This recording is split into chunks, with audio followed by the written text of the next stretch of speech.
Hey, what's up, Liron here. Thank you for joining me in today's painting process, and I'm going to give you some big advice on painting night scenes. This is something a bit challenging. You have to think about things a little differently. There's more nuances in the darks, which is something I often struggle with, and I want to share with you my thoughts on that. So first, we're going to start with the drawing stage. We're going to go at it double speed because I don't want this to take too long. What I want you to take away from this is my overall approach to drawing, especially the tougher things like this car that's in perspective. I'm starting with a box that kind of contains the entirety of the car, and from that I like to carve out the actual finished structure, make a few adjustments and fixes. I am trying to make this quite similar to the reference photo. I'm not just putting a kind of drop-in kind of symbolized car. I'm actually going for the same model, and hopefully some people will be able to tell the model just based on the drawing. But overall, large to small. That's the big advice I have for you here. You start with the large shapes, then you gradually get on with the details, okay? And I'm going to be way more detailed in the painting stage because there's quite a bit of nuance here, but I just wanted to do the drawing stage a bit more, I guess in a way that gives you the general idea of the principles. Here's another car. We have a cyclist here and a bunch of random details. I barely have anything on paper. That's how I like it. I like to let the watercolor speak, and I find that I'm more focused and I'm more in tune when I allow them to do that. And onward we go with the painting stage. Now, I decided, really opted for using cold press paper here for one big reason. I want to work the entire dark background in one go. I do not wish to work on it in multiple glazes. I want to get it done in one go. And you know me, I always say in one go, then I end up having to go over it. Not this time. So I'm using rough, not even cold press, rough paper, which will allow me more time so that when I put in those different dark patches, I have time for the borders around the patch until they dry, and once I put a shape next to it, they merge almost seamlessly. Now, I pre-wet the whole paper because for first step, for starters, we're actually going to paint the background. This is going to be a 2.5 layer work, okay? First off is going to be the lightest lights, which is the sky and some of the lights in the scene. Very important to convey that contrast with the darks. Now, one thing I should have done differently is to push their saturation more. So what I should have done is mix less of a muted paint, but go full force on the strength of color here, because once it dries, it will fade a bit, and I feel like I could have gotten more strength there. So just giving you kind of my side note. That's the one thing I would have done differently. Honestly, the rest I'm super happy with. But look at the sky, the way it starts. It starts with a bluish gray, then it moves on to a bit of yellow, which I've gotten is orange, and then finally red. The red is too low, so it doesn't actually show in the final layer, unfortunately, but yeah. And at the bottom, I'm using this neutral bluish purple for the road. That's a very common kind of theme you'll see with these kinds of roads that are a little gray, and evening it gets a bit purpley. Now, I just wanted to show you how wet the paper is, okay? Again, rough texture really gives you time to work. But yeah, so this is our first wash. Now, I have a test paper here where I'm really testing out a lot of the values because I want them to be just right. Remember, one go. Now, one big tip I'll give you, and I don't always say this, look at the black paint at the bottom left corner of my palette, okay? That is straight out from the tube. It's Neutral Tint by Daniel Smith. You know I love this color just because it's useful. And I just squeezed it out of the tube. This is very helpful if you have very dark washes you wish to achieve in one go, like I'm doing right now, okay? So if you can, if your paints aren't super soft like M. Graham's and immediately re-wet, I would suggest squeezing out fresh paint for these purposes, especially, again, if you really want to get a very saturated or a very dark color immediately. Because notice what I'm doing here, and this is where we get to the nuance in the darks. One of the things you'll notice is that the nuances of the dark side of the scale become much more important in night scenes. What happens when you have a daytime scene or a natural light scene, and by the way, notice how I fixed that mistake, just dabbed it back. Don't worry, but don't fret about small mistakes. One of the things that characterize daytime scenes, especially direct sunlight, is how you get a lot of different shapes created from the shadows. And so what you get in effect is a painting made up of about 3 values. The value scheme is really light, mid value, and dark. And usually the mid values are very dominant with some very strong darks. But what happens here is you have one very light wash, and then you have another big shape of just darks. And all of these darks are darker than mid value. So you have very, very darks, almost blacks, somewhat darks, and navigating that nuance is very tough. You'll notice me picking up paint right now, right from the well where the paint is, and putting it directly onto paper, because I need this to be very, very dark fast. And the only thing I really care about here is painting around the car. That's the one shape that guides me. There are a few details on the roof of the car. We're going to achieve those later on with some opaque paint. You'll see I'm going to show you some really great tricks for using opaque paint, bringing back highlights, but not going too extreme on them. Okay, so I'm navigating this big wash, and thanks to the rough textured paper, I'm able to do that. The edges of my shapes take a little longer to dry. I haven't even sprayed once. I don't even have my spray bottle handy here because we recently unpacked, and I'm still finding my bearings and organizing my space, which is why this video may look a little different too. But yeah, I'm still organizing stuff, so I have no idea where it is. Didn't have to use it. I'm just working at it slowly, okay? My technique could be better. I could have been faster, but this does get the job done. So again, what you notice here is one big shape of blacks, almost blacks, very, very darks, everything kind of together, enveloping the car, not only from above it, which is a pattern you'll usually see in earlier times of day, but also below it. The road itself is gonna also be dark. Not quite as dark as the darkest sections in the bottoms of the buildings, but still quite dark, okay? Now, what I'm doing here is leaving a bit of room for some highlights. Now, I kind of saw them there, and I decided to leave a bit of a lighter section.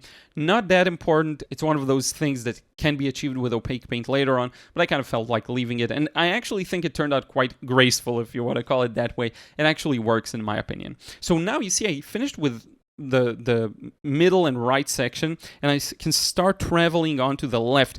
This is where things go a little lighter and even bluer, because we're getting to things that are a little more at the distance, okay? Now, one thing to note is, depending on the time of day, depending on where the light is, we're talking sometimes about subtleties. So sometimes you'll have a daytime scene, and the farthest thing you can see is actually blue. This isn't really the case. The farthest thing you can see is a gray. It just has a bit more blue in it.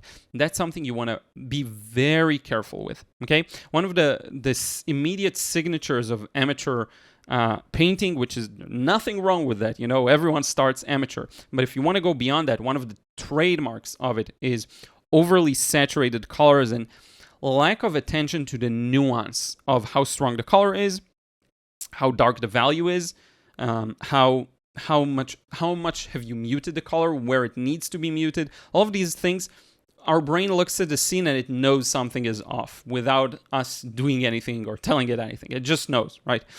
So it's something to pay attention to. Now I'm enveloping that other car in the background, and actually there's a cyclist there that I kind of painted over. We're going to bring that back in just a second. And then we're starting to get to the main lower section. And that's where you want to be careful. So what I'm going with here is a gradual approach, a bit of a gradual approach. I'm painting this value, which I know may be a little too light. I know it looks super dark. Trust me, this could be a little too light. And what I'm gonna do is, as it dries, as I lay down the foundation, I'm gonna darken it gradually. Now, the thing is, I didn't go wet enough, so some of the transitions aren't as smooth as I'd want them to be, which is something you see me fixing later on. Okay, I know it doesn't look as smooth as it should be right now, and once I put in those darks wet and wet, you'll see it's a bit too, the technique is a little off. Okay, here I am starting to pick up some paint. This is actually for the other car, because I would have gone much stronger if I wanted to do wet and wet. And one of the things good to remind you now is wet and wet.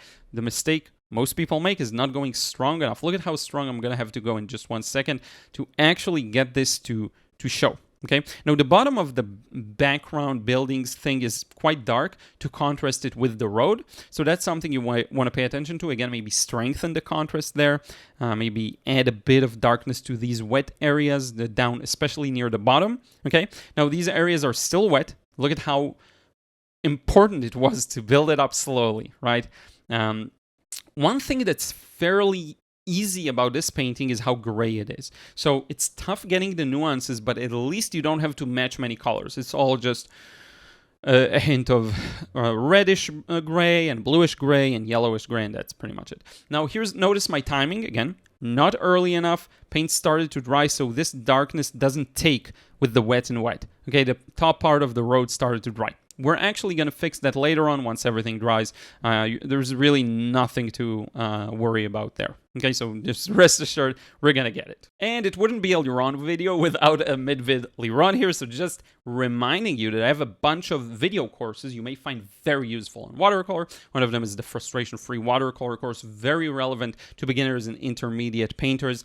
It will show you how to let go, enjoy the painting process, and just paint more expressively, more you, less rigid by the details, less trying to paint every single thing you see, which is a big problem a lot of people face. I constantly hear about this one. Be sure to check that out. And then you also have the Watercolor Realism course. If you're beyond the letting go stage and you can paint freely, but you actually want to get a realistic effect and make things look realistic, I'm going to give you a step-by-step system to get realism effectively every single time. It really is something you can learn. It's all about the values and the shapes and the edges, which is something, again, not enough people talk about, and I actually go into in depth about edges in this course, so be sure to check that out.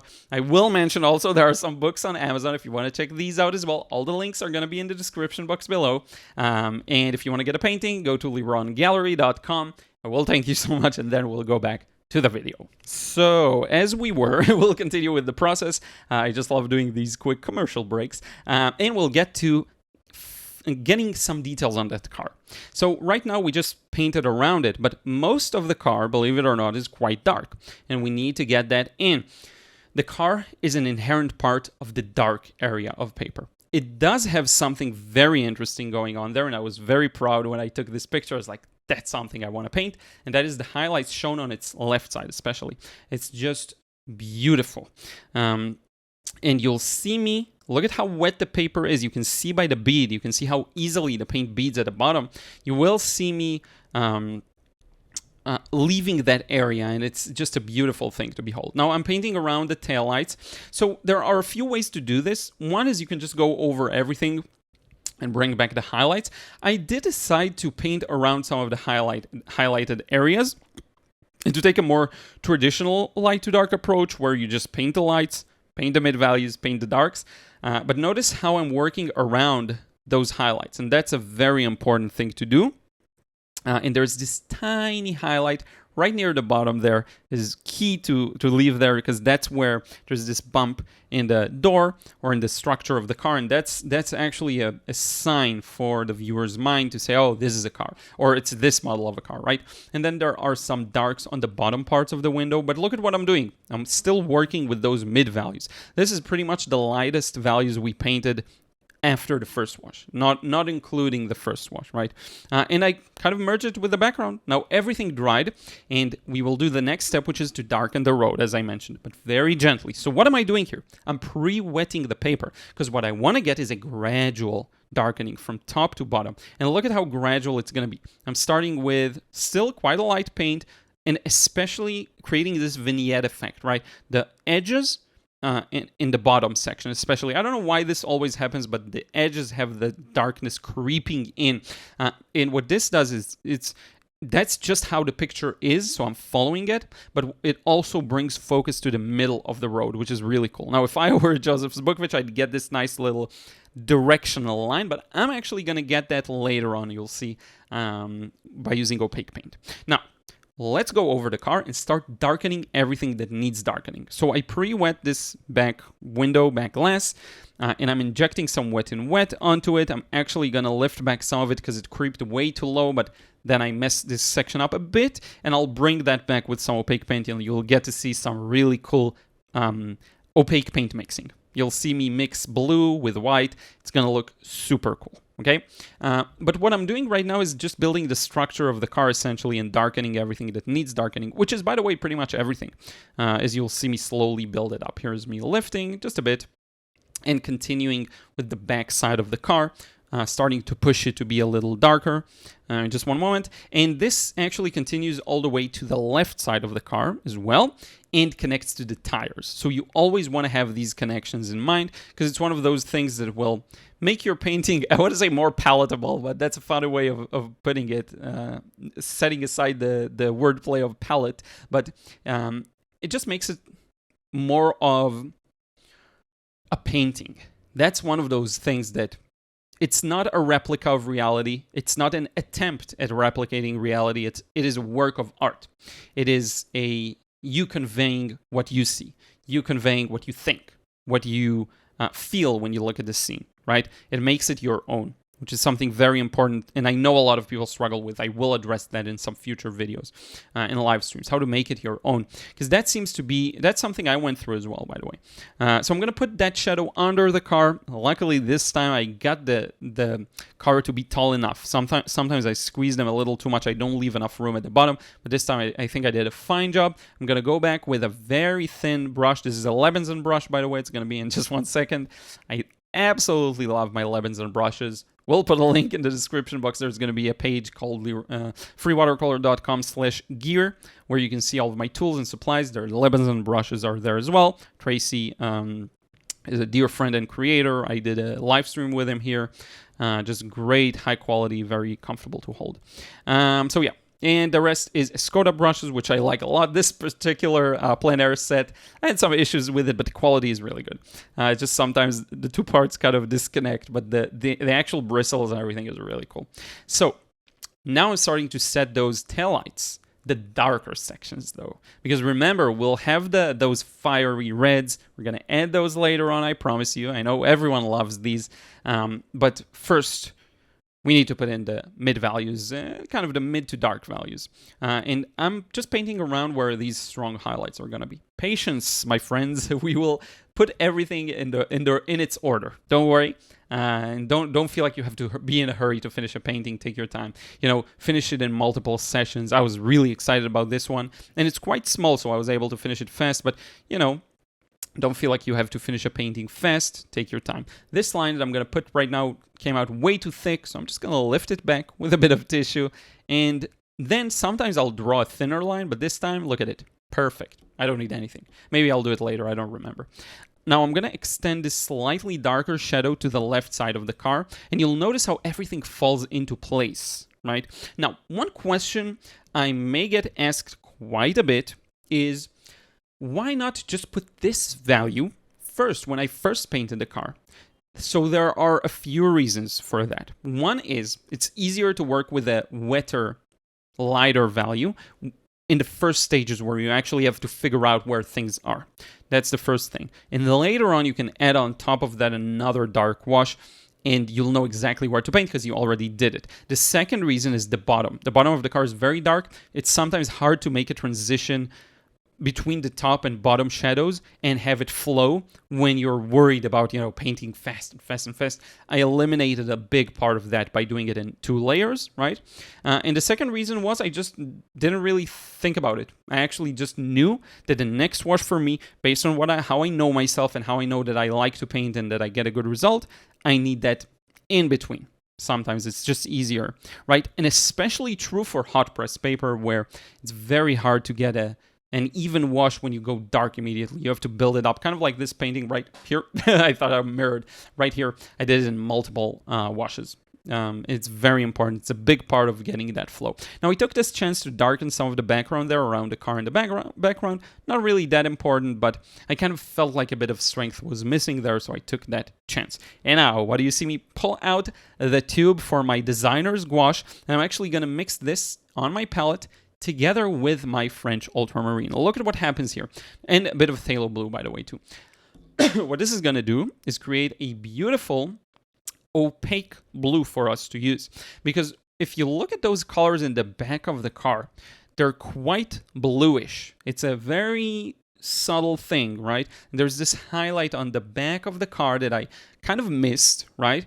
And I'm using this chance, oh, I missed it, so I'm gonna mix a nice opaque paint and bring it back the way I want, as opposed to had I just painted around it, I'd have that first wash that I put, right? And that first wash was a bit of orange, a bit of blue, but now I have control over it. Now you'll see this color spread, and I added a bit of water to get it to flow, and a bit of more blue. You see me adding it here very gently, right? And I can use that way. I can use opaque paint as a medium to make my watercolors just a bit more opaque. And I'm using that in between the fiery, or let's say warm, highlights on the side of the car and the cool back. And what this does, it creates a nice contrast in temperature as well, because that is a relatively cool value, or value color, and on the left we have a relatively warm color. So these two interact really nicely. A bit of it is my artistic license, of course. It's not exactly like that, but I like the way it looks, and I like when there's maybe gray to white object in the shadow. Sometimes an opaque white, maybe mixed in with a bit of blue, like here, is a good way of representing that, including this little highlight there that catches some of the light, right? So it's just a cool tool that it's good to know you can use that and basically bring back highlights in a way that's not just what I'm doing here, which a lot of artists do. So let's get to that, which is more common, putting those fiery reds, bringing in the focal point to the car. So far it's been a part of the scene, but now it's really gonna become a part of it. And I'm using this is Pyral Scarlet by Daniel Smith, straight out of the tube, applied to paper. One thing to pay attention to, I like to add a swoosh to show that the car is in motion, and you'll see me do that in just 1 second. And this immediately brings out some balance to the scene, because right now there's a bit of warmth in the background, but a lot of it is cool. There is nuance, by the way. If you look at the background and everything, there is nuance, but this is like a fiery, in-your-face red, a really strong and nice contrast. And one thing to pay attention to, especially in these darker scenes, is how these light values, or rather very strong colors, because the red's value isn't actually that light. It's very misleading because of how vibrant it is, I guess. That's the best word to describe it. Not necessarily even saturated, how vibrant it is. Pyral Scarlet is one of those colors that look very light. They are actually not that light if you turn this black and white. Definitely not white. So yeah, and I'm dropping these in. I'm gonna drop a few colors there. So one of the things you see is the road signs and all of that. So I'm gonna drop these as well. We're using a similar mix with my blue and white from earlier. And you'll notice it's the opposite with, well, not really the opposite, it's kind of the same. With opaque paint, it looks very light at first, and then it goes darker. So it is the opposite of watercolor. You put watercolor, it looks light, then with a bit of drying time, it looks dark. It looks very dark, and then it looks light. This is the opposite. It looks very light right now, but look at how once it fades, the opaque paint fades, and all you're left with is a bit of a darker value. So sometimes you need to go over them once again, like I just did here. And I'm going to place these arrows on the road, very beautiful kind of thing that really tells you, okay, this is a road. And now I'm going to mix in a bit of John Brilliant, which is a warm white color by Shinhan PWC, with my Pyral Scarlet to create sort of warm-ish, orangish highlights, because there are a few of these around. More like peach, very light peach color highlights, I would say. And add these railings on top of the car. This is actually a taxi, so there's going to be the sign as well. Look at what I'm doing. I'm adding my yellow ochre by M. Graham, which is very smooth and nice color. I'm adding that to my opaque pool, and I'm putting that in because it's light. It's relatively lighter than the background. And then I'm going to use my finger to kind of swoosh it around, make it a little less prominent, because it's not as, it's not a huge highlight. And very important, the green traffic lights. Here I'm using a pale green, also by Shinhan PWC. Highly recommend this paint if you're painting this color, if you're painting a lot of roads, a lot of, traffic signs, stuff like that. Very useful green to have. Pale green by Shinhan PWC. You can go again to that gear page, and I think it's listed there.